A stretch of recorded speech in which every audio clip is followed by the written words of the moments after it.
This podcast is brought to you by Penji. Penji is a creative subscription service that gives you access to pre-vetted, agency-trained creatives from all over the world. From graphic design to illustrations to social media management and web development, it's all included for one monthly price. It's time to say goodbye to the hassle of searching for top-notch creative talent.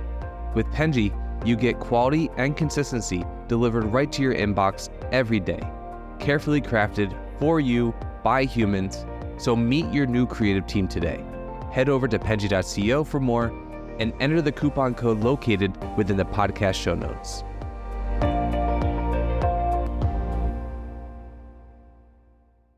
Hello, everybody. Welcome to the Fully Managed Podcast. This is the podcast where we discuss marketing and business tips to help assist you with your business journeys. I'm your host, Daniela, and I'm Penji's Partnership Coordinator. I'm joined here today with a very special guest, Lindsay Whitmer-Collins from WLCM. Welcome. Did I say the letters properly? I'd say welcome. Oh, welcome. That's a lot better. I think. Yes. Thank you so much, Lindsay, for being here. That makes so much more sense, actually, now that I'm thinking about it. Welcome. And thank you for being on the podcast today. You're welcome. So the story behind the name, my initials are LWC. And when I first started this agency, it was only me. And so it was my name. And then as I started hiring a team and then we got bigger, it was still under the umbrella of Lindsay Whitmer-Collins or LWC. And so I needed to change that. So I just moved the letters around to make the word welcome, without The any vowels. Yeah. And then just WLC instead of LWC and then added an M. So that's why it's welcome. That's amazing. I love when there's like that kind of acronym. And I was looking at your brand and I was like wondering if it was like, it meant something and I was like missing it. And then I just pronounced it WLC, but it sounds so much better when you say welcome. Yeah. It's also our design philosophy. Really? That the spirit of the word welcome embodies everything that good software is. So that's also So it's like very encompassing to your brand. That's amazing. Yeah. Well, Lindsay, that's so cool. I'm so excited to have you on the podcast today. But before we get into the nitty gritty and talk about you and welcome and everything, I do want to play a little game with you. It's a segment on our podcast where I have my guests play a game. Sometimes it's a prompt. I have a game for you today, and it's called Guess the Trend.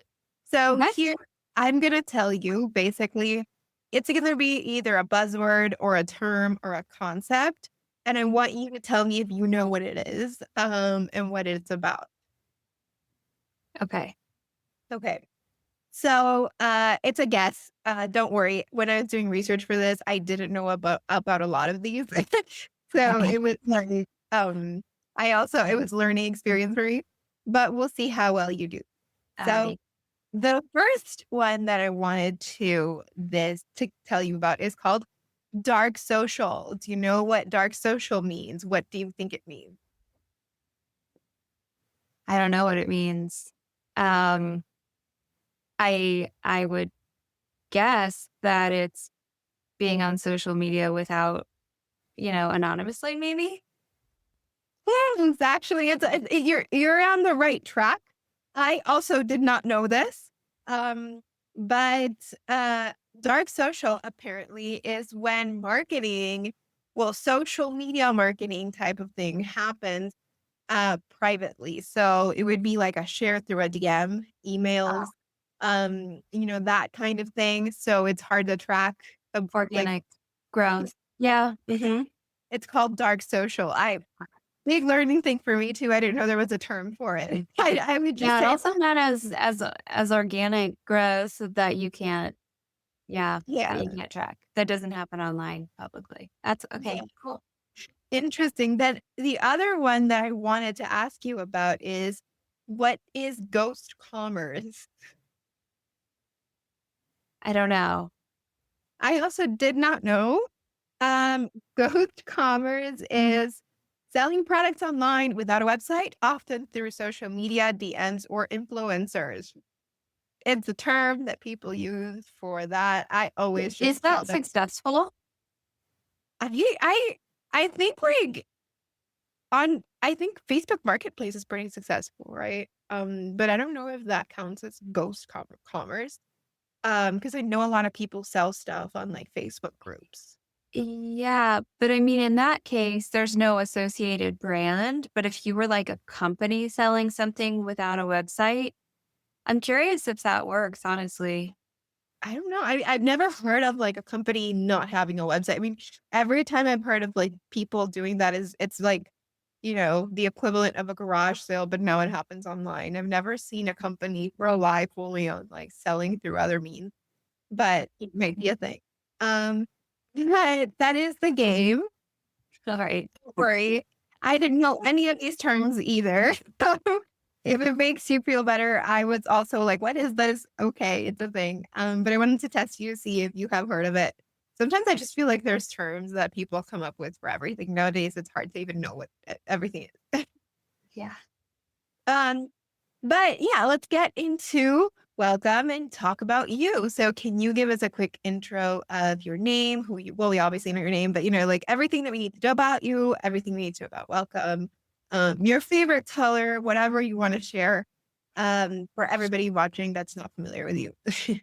Okay, so I'm Lindsay. I have been building software, apps starting from about like over 15 years ago. I got started in the app space like in the very, very early days of the App Store's launch, and have ever since been working in that space. And a lot of what we do is direct to consumer mobile apps, but we also honestly, like the bread and butter of what we do is sort of like things that are less easy to grasp or um, like put in our portfolio because they're like back end systems that run companies. So we do like a lot of administrative or, like very custom SaaS platforms for larger companies to help them run better and more efficiently, less headaches for everyone involved. So we sort of help companies run better through that. Um, and we're a tight knit team. There's about 25 of us.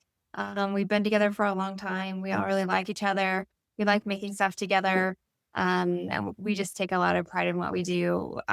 We're a creative app design and development agency because we have a heavy emphasis on not just getting the code written and the product done, but building it in a way that will win, whatever winning means. If win in the marketplace, if it's direct to consumer, or just win within a company, if it's an internal software system. So we have a heavy design focus and just a high quality focus, I guess. So that's a little background on welcome. I write about tech and AI. I'm always sort of think my job is to just sit on the edge of what's possible and just be constantly exploring that to make sure that as an agency, we're doing the best work that we can do. And also because it's just extremely interesting to me. And when I got started in the App Store was because I was fascinated. Like here's this brand new medium.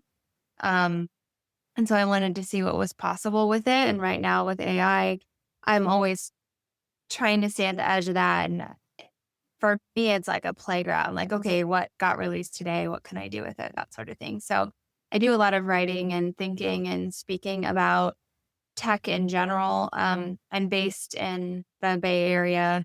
And I also have a Gen AI startup, which is called Scribbly, and it makes children's books. You like upload a picture of your child and then it illustrates them throughout the book. So that's me. I'm an entrepreneur and a tinkerer, I guess. That's so cute.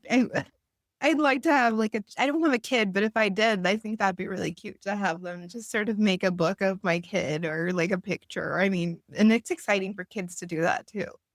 Yeah, you can, if you have a picture of yourself as a child, you can make a book of yourself.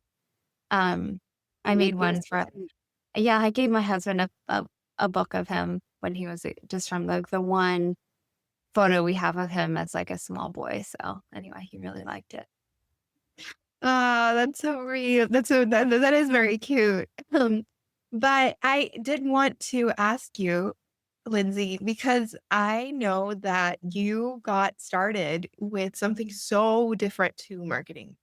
Um, you were doing environmental engineering, right? And Yeah. I think that kind of pop or sort of change in an industry from one industry to another. Um, what actually inspired you to transition from environmental engineering and what you were doing in South Africa? Because I know you're also doing finance, right? Yeah, I thought I was gonna work in international aid and environmental and do environmental work. And that's because the way that I thought about choosing a career at that time in my life was like, what did I feel like I could contribute to that would have the highest positive impact? And those were things that I felt like were really important. Poverty, lack of access to clean water, which is, can has all kinds of implications long term. And so I was sort of aligning my career along that path versus what I am actually really excited about and good at, right? So like I um can do that work and I like to do it. But the fact is when I was in college, I was at the School of Public Health and Environmental Engineering technically doing my major. And I spent so much time in the School of Business. And I actually like started a course that I co-taught at the School of Business, but I was never a student there because I didn't think of myself as like a B school kid, right? I just was like, oh no, I identify more as this kind of a person, which wasn't really um I guess over time, I was like going toward what I actually really gravitated toward, even if I'm not totally sure that what I do is going to have the greatest positive impact for humanity, but it's like what I feel really alive doing it. I'm so excited about it. Really, I guess like the entrepreneurial part of it is like really fun for me. So it was like, you found your calling and you realized like, yeah, well, this is great, but this other stuff is great. It's just too exciting, like too attractive. Yeah. Yeah. No, I totally get that.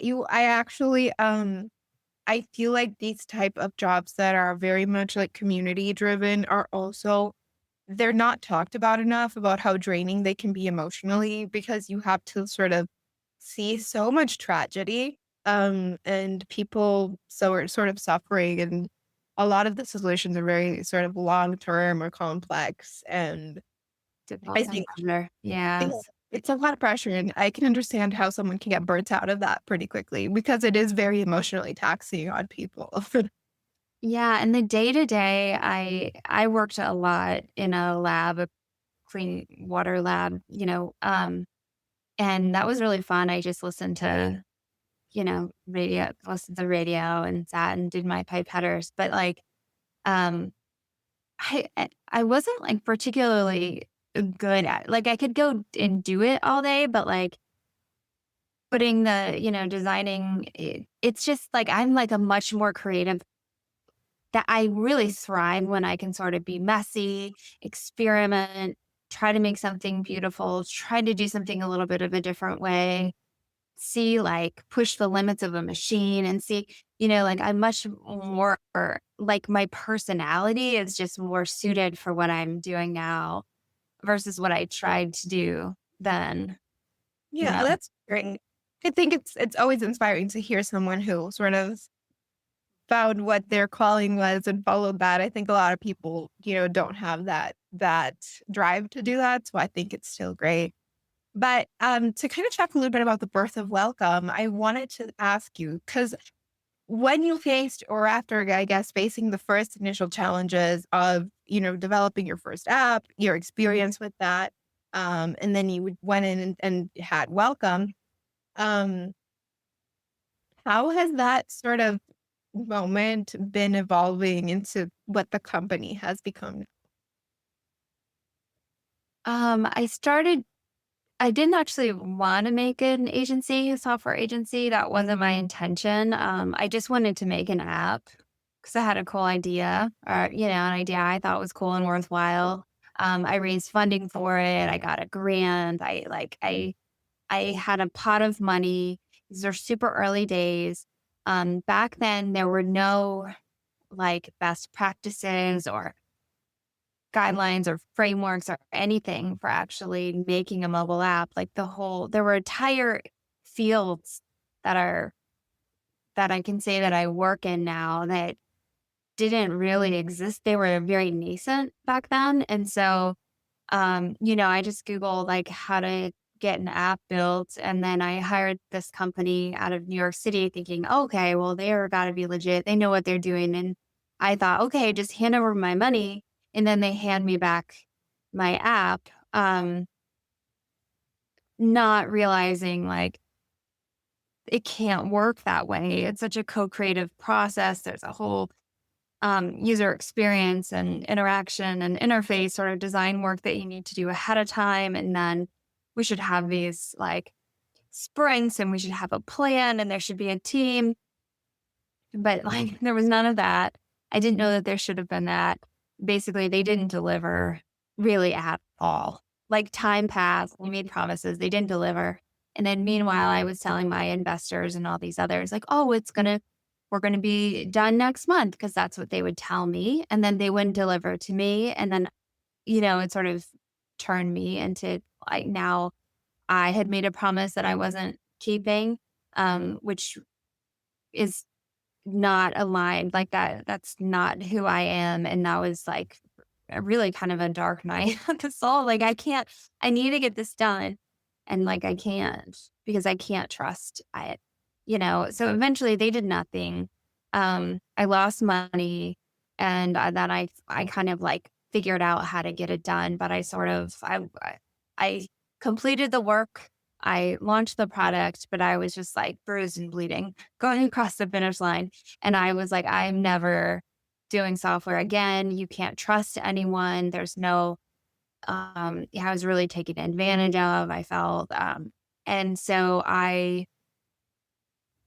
what happened is I wanted to start a different company, like a wellness consultancy around like design thinking. And then, but like, because my app was one of like 10 apps in the App Store at the time, people heard about it and they were asking me, oh, I want to make an app. How do I do it? And sort of a gold rush at that time. And so I was just helping people out. But there was no website, there was no intention to monetize. I wanted to do something totally different. But as time went on, I guess I told my husband, if I chase two rabbits, I'll catch another. I need to stop doing software altogether because I want to build this other thing. And he just said, well, nobody wants to pay you for this other thing so far. But like people are knocking on your door and they really need your help with this. And so took me a couple of days to come around to the idea of, well, maybe this is what I'm supposed to be doing right now. Maybe this is the path that makes the most sense. And so I never looked back. Like that was really the genesis. I made a little website and I just started helping people bring software to life. And that's how that worked. And your website is actually really cool. When I looked at it, I mean, it looked like I was in a magazine almost. I feel like that was kind of like how it felt. Like I was reading an article in like a magazine and I don't, in a good way because it feels inviting. I think a lot of times agency websites can be very sort of businessy and to the point. And that's great. But I also enjoy something when I get an experience where I also like enjoy skimming through and you guys have like the cursor kind of changing and I enjoy that because it makes me more interested in sort of looking into everything that's happening into the crevices of the website. So it's obviously been great for you, even though it wasn't what you had originally envisioned. Yeah, I love Welcome. And, it's hard to imagine that there was a time when I thought this wasn't, what I was supposed to be doing. Um, but yeah, the website, surprise and delight is kind of what I go for sometimes. But I had this bigger vision for it that I had to like bring down to earth. But yeah, I have like so many things that I want to do with animation and things like, one has to be realistic about, you know, this isn't a movie. This is, there's always like a balance to play between like beauty and fiction. So yeah. Yeah. I know what you mean. But within, that sort of topic, I wanted to ask you, because I feel like that balance of, like you said, beauty versus function is so huge. When it comes to app development, web development, we do UX, UI design too at Penji. And I think when we're dealing with clients, a lot of it is sort of finding that balance of telling them, like, this might look great, but it's not going to be good for your website. Yeah. It's not going to meet your goals of, Yeah. if it's like an e-commerce website, for example, that happens a lot where like it looks good, but it's not user friendly for like online shopping and Mhm. so forth. And so you kind of have to find that balance of making something, uh, you know, beautiful, but also making it functional. Yeah. And also kind of following whatever technological advances are happening and stuff like that. Um, and within your team, I wonder, how does that collaboration happen? And do you think that it was a process to sort of figure it out? Or are you still working on it? Of, sort of mixing that technical mindset with the creative aspect to actually make a really good app at the end of the day. Yeah. I have tried to, I work with various designers. We have, an internal team, and our internal team is really focused on like UX UI as it relates to software, like making software that's really usable and user friendly. Um, when I have worked with graphic designers, like I feel like they have a whole different, and then art is like these are entirely different sort of, they have different goals, right? It's about beauty or it's about evoking a feeling. Whereas with software, it's very much like we need to help somebody get something done. That's why they're using our software. Like they're not, let's make it a really beautiful experience. Let's make it feel really good. Let's create an inviting environment that people want to be in, but never at the expense of clarity and ease. Just never creating friction where we don't need to create it, even if it's just like graphic flourishes here and there that are just distracting from like the button that you need to push or the field that needs to be filled out.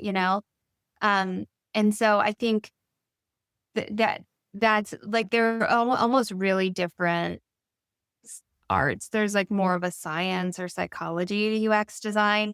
And then also being really grounded in function, like understanding how this can get done and what's the logic behind it. Sometimes I see interfaces designed that are just impossible to build, like where it's like, obviously you need to really understand, your platform and Yeah. make it buildable, basically, which is, keep the developer in mind when you're designing.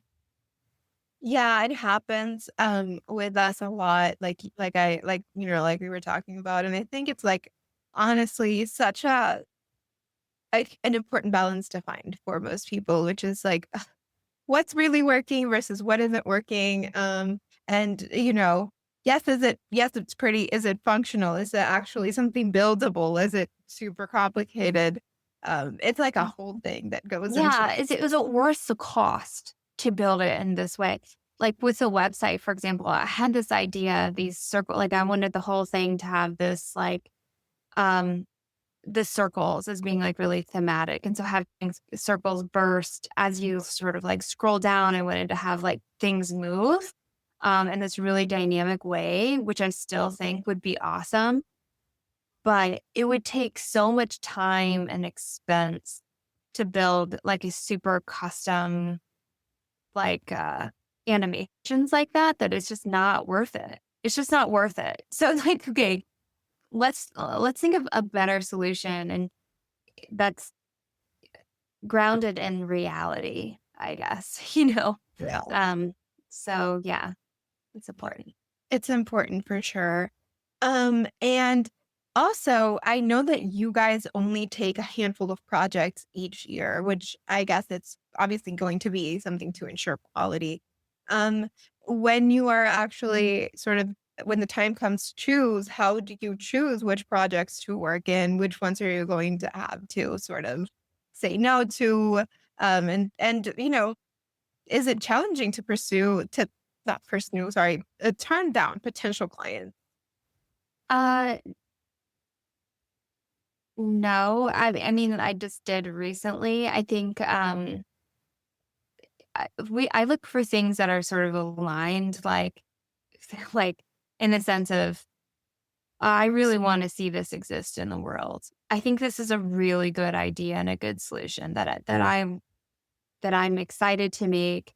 Often it's because it's addressing a pain point that I really understand, or that my team does. So the leadership team at Welcome is mostly women, and we're a male and female team. But if somebody is coming to us with a project related to lactation, for example, we know that problem, we know that market, we can really do well at that in a way that like most 99% of other firms aren't going to be able to do because they don't have a team, that's going to really understand that problem set. So like a lot of the work that we do is related to women and women's health because we're just better at it, Um, and then in terms of the technology, we look at like we're not going to take a project if it's like way outside of what we're really capable of. We want to be like, hey, that's not our wheelhouse. This is where we're really good. Like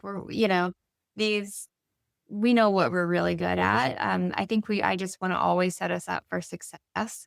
Um, and that has to do with the nature of the project in terms of who its market is, the problem it's addressing. Second, are we really technically like good at what this is? And then thirdly, do we want to work with these people?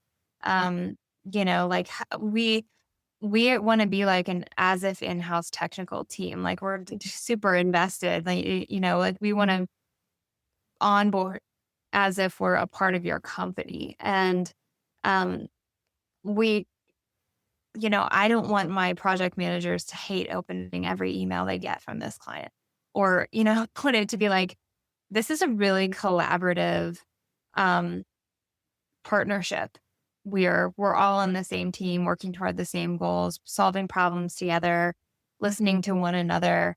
And it just feels good, you know, versus, some personalities. It's sort of clear like, I don't think we want to deal with you. So Yeah, it happens. I think that's like probably also the healthiest. I think um I learned that to do that with the podcast actually. So me and my co-host, we kind of had this agreement of if a guest is not someone that we first of all, we don't support whatever it is that they're doing, like their business, because we are going to be talking about your business in the podcast. And we don't like that business. We're just not gonna bother with filming.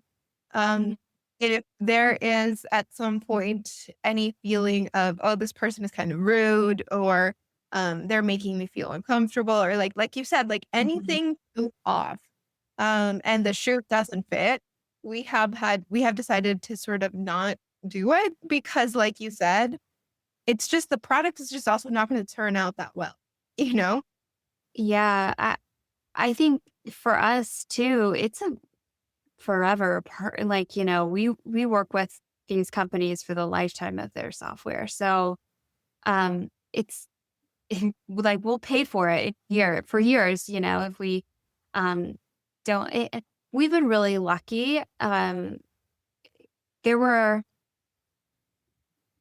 Yeah, I think that, yeah, recently I was like, yeah, this project isn't a good fit. I felt like the solution, I don't know that that's going to improve the world all that much. I don't know that it's going to be especially good at doing it more than anybody else, and the personality is really aggressive here. So like, I feel like we're probably not the best fit for you. If I do really pursue a project, sometimes I'll invest in it. I'm just like, this is the thing I want to see happen. I care about this. And I'm like really upfront about that. Like, this is so aligned. I really want to work with you. Um, how do we do it? So Yeah, and I think that's also really important is to stay true to yourself, and what you want with your business, with who you believe in, etc. And I think that's a great note to end this podcast on, Lindsay. It's been so great having you today. But before we end it, I do want to give you the space to plug anything that you want to plug. If what we spoke about today resonated with anybody on our audience, the floor is yours. yeah, I think the main thing is connect with me on LinkedIn, Lindsay Whitmer Collins. And I have a newsletter as well that I really like. It's a monthly newsletter about tech, life, entrepreneurship, and all kinds of things. And I'm always building things and, being really transparent about how the process is going, watching tech trends, trying to be thoughtful about them, and how to navigate and think about, this industry at a really, I think, exciting time. So follow me, subscribe to my newsletter on LinkedIn and connect with me there. Awesome. Yeah. And I will be adding the links to all of this stuff in the description of this video so that you can go ahead and, just access it whenever. Well, not you, I guess. You, our audience. And thank you so much for being here, Lindsay. It was great having you. You too, Danielle. Great to meet you. It was great to meet you too. Everyone, I'll see you on the next episode. All right. Bye. You've been listening to Fully Managed, brought to you by Penji. Check out the show notes to learn more about today's guest. And to learn more about Penji, the human-first creative subscription service, head over to penji.co. And by the way, if you're still listening, it would mean the absolute world to us if you were to share this podcast with a friend and, of course, subscribe.